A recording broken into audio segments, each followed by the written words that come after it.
Well, hello and welcome to all of our Gold viewers who are here with us today. I'm Kristen Schwartz, licensed midwife and MC here at Gold. And at Gold, we're really very busy preparing for our Labor and Delivery Symposium of 2025. And as you can see, I have a special guest with me here today, Dr. Helen Hurst. Welcome, Helen. Hi, how are you? It's so wonderful to have you here Thank you. today. And you're part of our Gold Labor and Delivery Symposium. You have a very interesting title here, Perinatal Syphilis, Trends, Missed Opportunities and Treatments. Can't wait for that. It's more than just a refresher, right? Like, because we remember all the education we had on the topic in our schooling so far, but you are giving it a refresh. You're really doing a really good job with that. But before we go into the topic, let's talk about you a little bit. Tell us, first of all, where in the world you are. So I am in sunny Phoenix, Arizona, where we are hoping today to have our last 105 day of the year. But it's beautiful. There's no humidity. It's gorgeous. Nice, nice. If there's no humidity, that's good, but Yeah, 105 is just a little fantastic. And so tell me a little bit about your background. So I am originally from England and moved to Louisiana and lived there for about 36 years, and then decided to move out to Arizona. So my first degree is actually in business, but then my mom was a nurse in England. She was a theater nurse and critical care nurse. And I decided I wanted to go to nursing school. So I did an accelerated program and then decided I wanted to become a nurse midwife in Louisiana, which is a state that's not very nurse midwifery friendly. So that was kind of fun, worked in a rural health practice there, and then went into nursing academia and nursing administration and moved to Creighton in Phoenix about 3 years ago.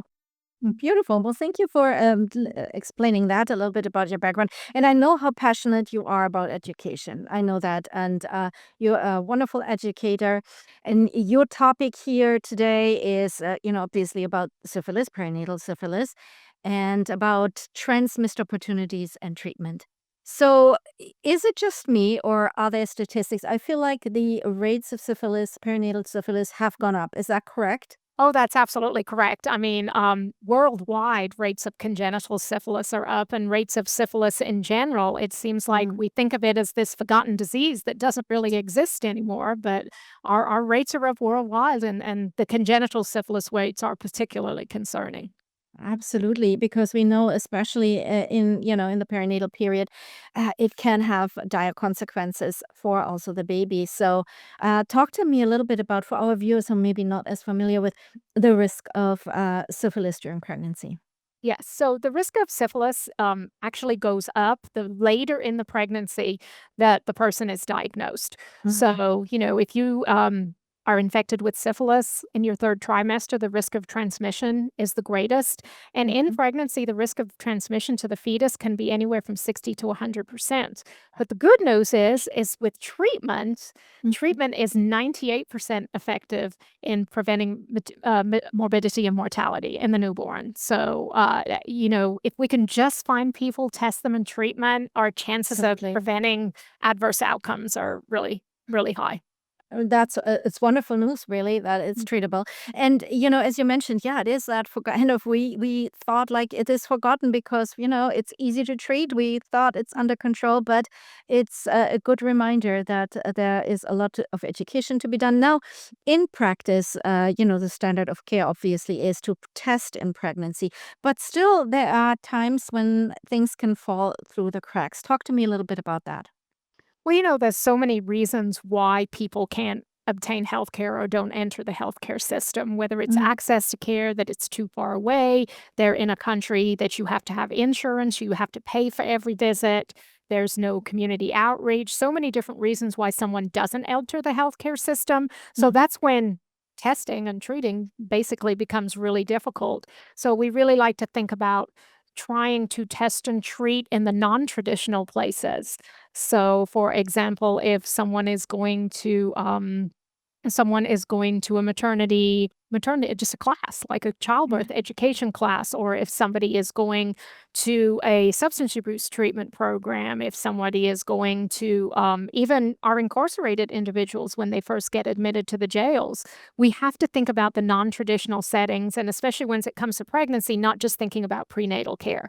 A lot of Right. times people will go to an urgent care or something like that. Those are the places we need to be thinking about testing and treating.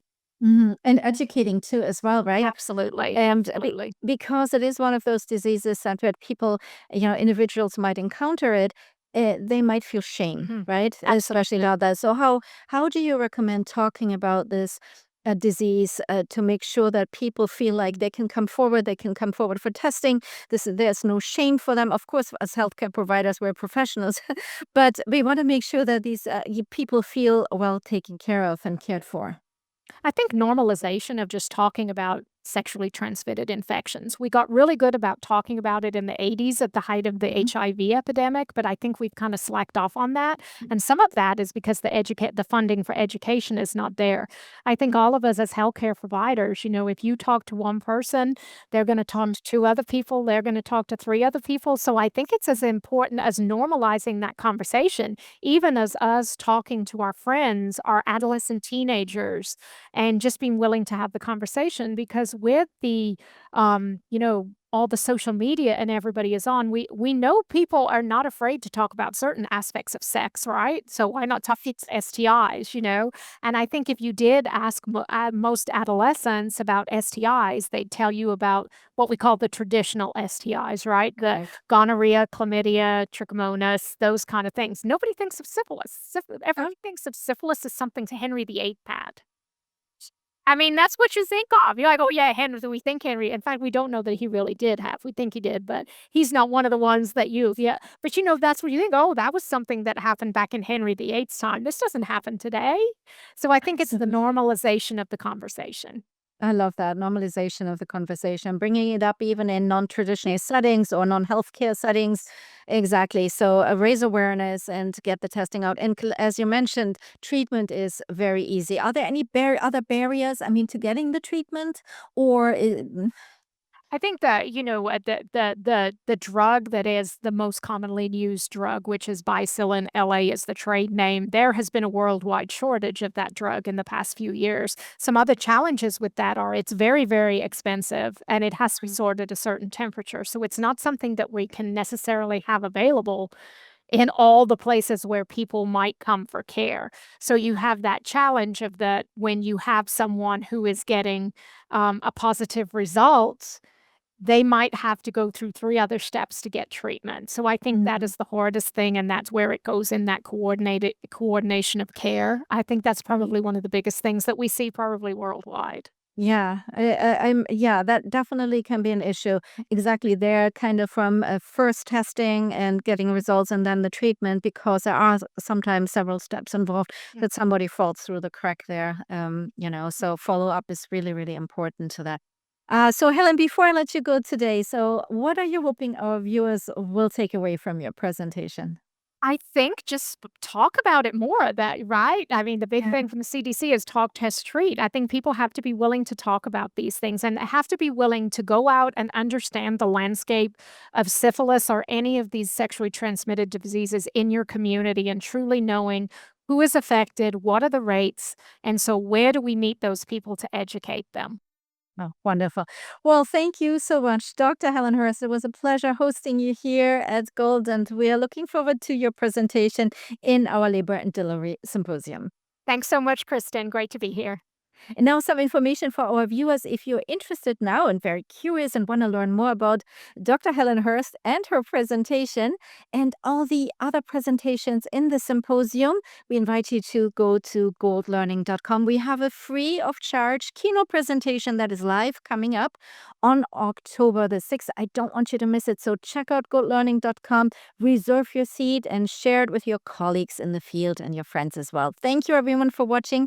And I hope to see you all at the Labor and Delivery Symposium of 2025. Bye bye, everyone.